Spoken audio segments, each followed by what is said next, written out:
Corona महामारी में संक्रमण और मौत के आंकड़े लगातार बढ़ रहे हैं। ऐसे में हर एक को इंतजार कोरोना की दवा और वैक्सीन का है।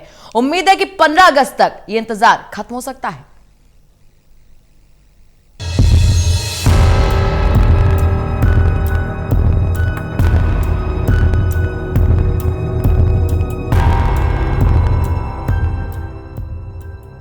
कोरोना के बढ़ते संक्रमण के बीच एक अच्छी खबर आई। 15 अगस्त को कोरोना की वैक्सीन कोवैक्सीन लॉन्च हो सकती है। इस वैक्सीन को फार्मास्यूटिकल कंपनी भारत बायोटेक ने तैयार किया है। भारत बायोटेक और आईसीएमआर की तरफ से वैक्सीन लॉन्चिंग संभव है। हाल ही में कोवैक्सीन को ह्यूमन ट्रायल की इजाजत मिली। आईसीएमआर की ओर से जारी लेटर के मुताबिक 7 जुलाई को ह्यूमन ट्रायल के लिए एनरोलमेंट शुरू हो जाएगा। इसके बाद अगर सभी ट्रायल सही हुए तो आशा है कि 15 अगस्त तक कोवैक्सीन को लॉन्च किया जा सकता है। सबसे पहले भारत बायोटेक की वैक्सीन मार्केट में आ सकती है। इस लेटर को आईसीएमआर की ओर से सभी स्टॉक होल्डर्स को जारी किया गया। उनका कहना है कि अगर ट्रायल हर चरण में सफल हुआ तो 15 अगस्त तक कोरोना की वैक्सीन कोवैक्सीन मार्केट में आ सकती है।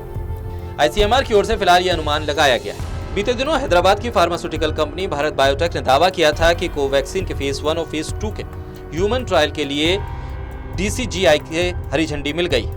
कंपनी ने यह भी कहा कि ट्रायल का काम जुलाई के पहले हफ्ते में शुरू हो जाएगा। भारत बायोटेक का वैक्सीन बनाने का पुराना अनुभव है। भारत बायोटेक कंपनी ने पोलियो, रेबीज, रोटा वायरस, जापानी इंसेफेलाइटिस, चिकनगुनिया और जीका वायरस के लिए भी वैक्सीन बनाई है। ह्यूमन ट्रायल के लिए एनरोलमेंट की शुरुआत 7 जुलाई से हो रही है और चरणवार ट्रायल किया जाएगा। अगर ट्रायल सफल रहा तो 15 अगस्त को वैक्सीन लॉन्च हो जाएगी। देश में कोरोना संक्रमण के इलाज के लिए बन रही वैक्सीन के ट्रायल के लिए संस्थाओं का चयन किया गया है। इसमें भारतीय आयुर्वेदिक अनुसंधान परिषद ने देश के पहले स्वदेशी कोविड-19 टीके के क्लिनिकल ट्रायल के लिए 12 संस्थाओं का चयन किया है।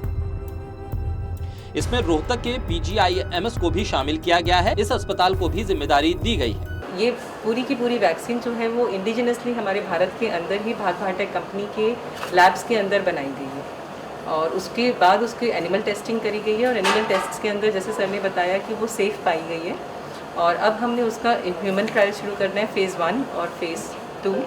पहले हम लो डोजेस में स्टार्ट करेंगे और पहले 50 लोगों को दिया जाएगा ये वैक्सीन और अगर उनमें सेफ़ पाया जाता है और कोई भी उनमें साइड इफ़ेक्ट नहीं मिलता तो आगे के लोगों को रिक्रूट किया जाएगा और फेज़ 1 ख़त्म होने के बाद उसका सारा डाटा डीसीजीआई ऑफिस जाएगा।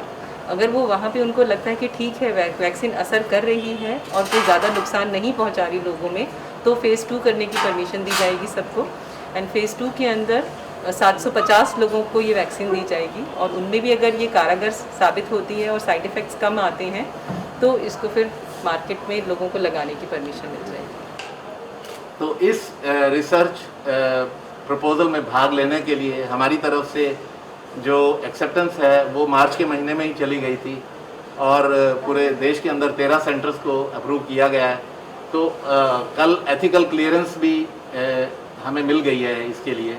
तो हमें ये सारी कम्युनिकेशन जो है drug controller general of India को बता दिया गया है।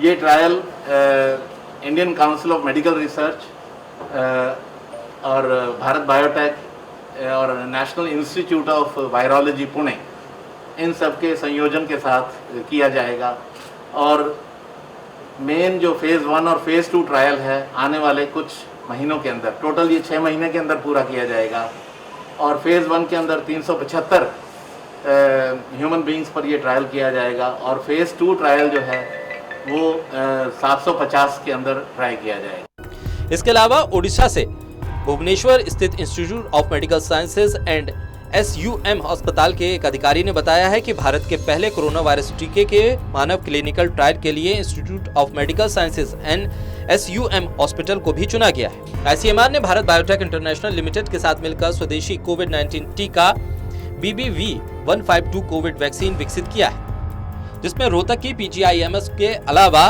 देश के कई और संस्थाओं को भी चुना गया है। इसमें विशाखापट्टनम, नई दिल्ली, पटना, बेलगाम, नागपुर, गोरखपुर, तमिलनाडु, हैदराबाद, आर्यनगर, कानपुर और गोवा में स्थित संस्थान भी शामिल है। अगर ये क्लिनिकल ट्रायल सफल रहे तो उम्मीद की जा रही है कि 15 अगस्त को कोरोना वायरस की पहली वैक्सीन लॉन्च हो सकती है। Lalit Narayan Kandpal, total news, Delhi.